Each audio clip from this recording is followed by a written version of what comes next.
Alright, let's get back on track now. Why do you think most women preaching independence to the masses are married? And is it a false narrative? It's nuanced. Now, do I think to a degree it's false? Through gritty, to a degree, yes. Because that is what's selling right now. Because that's what people want to hear. Like, I love that Glorilla song. F-R-E, do you know what I mean? Yeah, I'm married, yeah, do you know what I mean? I can't be talking like that. No. I've got a whole husband at home. A whole husband. And I'm like on my Instagram sometimes talking about, I'm really at home cooking mac and cheese and making my husband do. So it's not false, but there are facets to your life and aspects to your life. Now, do I believe that women should listen to Beyonce and take word for word everything she's saying? No. Get your life. She's got hers. You know what I mean? She's got her husband who's a billionaire, she's got her 3 kids and she's chilling. So she can afford to talk like that, basically. But it don't make no, like, her money maker is gassing everyone up. Us all going to the tour, do you know what I mean? Talking, rapping the songs, doing all of that. And she goes home with her husband, who's in the audience, and her kids, and her daughter that's dancing on stage with her. I respect it. But she's not telling, but this is like an aspect. But if you choose to go back, and we're not just singling out Beyonce, if you choose to go back what she's saying and live your life by what she's saying, then more for you, that's your business. I mean, this is an interesting question. So all the single ladies, etc., it's like you said, right? Meanwhile, she's a married woman. I don't know if it's happily married, but she's a married woman, right? She's got a husband. What's your view on the impact it makes, especially to our younger women, right? Because obviously the older women will have a bit more wisdom to understand that actually, you know what, I can't take what lyrics this person is saying, but younger women were much more impressionable. What's the impact on them to be hearing these types of messages in the culture, from your perspective? Okay, but I think there are aspects of your life. Yeah. She was single once, do you know what I mean? She can say that. And she can be channeling that, and that might be, she might be in the mood to make an anthem. You know what I mean? And I hear it. But people say, what are the impact of this? But I don't hear no one talk about the impact of, men talk about the hoes they've got, like booty shaking in the videos, they're sitting down in the armchair just like this one. Girls all around. You know what I mean? I ain't seen no Bible nowhere. So I feel like people have got to be balanced in their discussion, right? Yeah.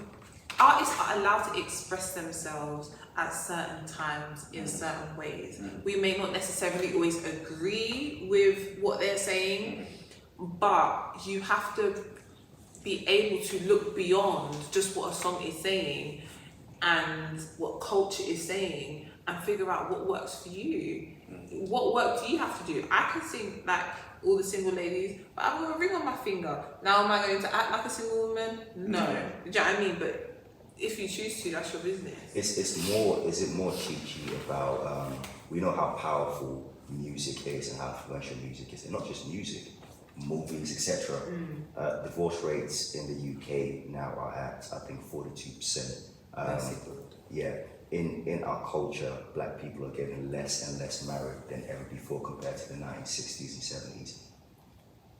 Yeah. Culturally, there's definitely a right. cultural. So do you feel like marriage is something that is currently even valued in the culture that we live in, given the messages that we hear about being single and being a boss bee and go get the bag? Do I think it's valued? Yes, but I think people want to do it authentically. I think people don't want to just be married for the sake of it. I didn't want to be married for the sake of it. I thought I got married late. I got married at 29, and I thought that was late. And now I'm understanding that's not late, apparently. That's good. But yeah, people want to do it authentically, and if they don't, and if they feel that it's not authentic, then they don't. And I think if people got married in different generations for different reasons. Yes. What are you going to say? No, I'm listening. They got married for different reasons, and now the financial, like there was a time when we weren't working like that. There was where their economic stability depended solely on the man. So if you have to, if that is where your economic stability is going to come from, and your value is how good of a wife you are, how many kids you can have, and how well you can take care of the home, that's going to be the aspiration. But again, in that situation, a lot of control, and in that model, I'm sure there were amazing marriages, people who had super loving and all of that sort of stuff. But equally, that level of control, I think a lot of women saw that and didn't want that. And even their parents who, you know, from immigrant families who came over here, married, etc., it didn't work out for them, and saw how things were so hard for their mothers. They were just like. So, is it? You keep saying control. So, is it about relinquishing control? That's the main issue when it comes to independent women. I think control is not inherently bad. If it's in the wrong hands, then it becomes a problem. Okay. It's like when you drive your car, you have control of your car, right? But it's not bad because you're okay. Now, if you give that same control in the driver's seat to a drunk man with the same vehicle, that's a problem. So it's about whether or not you can trust this person to this degree in this position and be comfortable with it. Now, see, for me, that means that there's two criteria there. So it's your picking criteria. Yeah. So you need to pick well. That's a word in season. That's like, a word. Picking well. Pick correctly. Don't be out here trying to be like, I change him. No, no. But, he is who he is.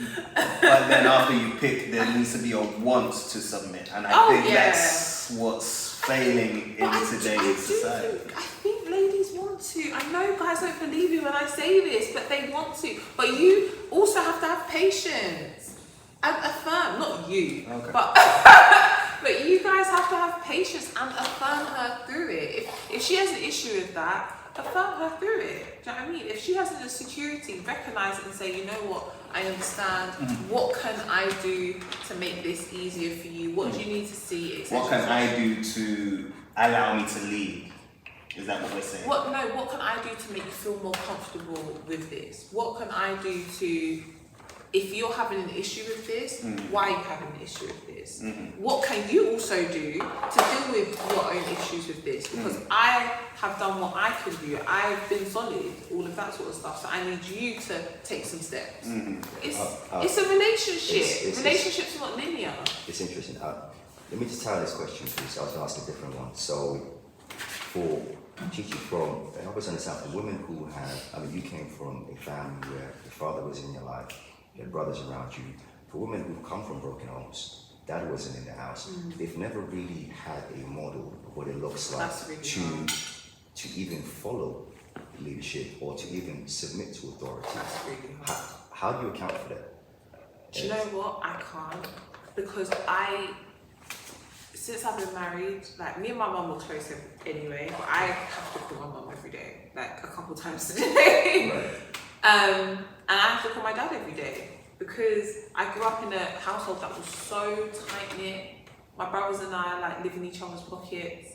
That's just how we were raised. So I don't have any answers for someone who grew up in a home that they didn't have two parents, because I literally live my life almost by that model and say, obviously I have to adjust it because, we have a different marriage to that of my parents. But my husband's parents are still married and he grew up in it. So we both came from kind of strong marital backgrounds and we have frictions. I can't imagine how difficult it would be if you don't have any such example and you don't have a sounding board, like my parents, the immediate sounding board, okay, what should I do here? Do you think I'm doing this right or whatever? About general life, which also affects my husband.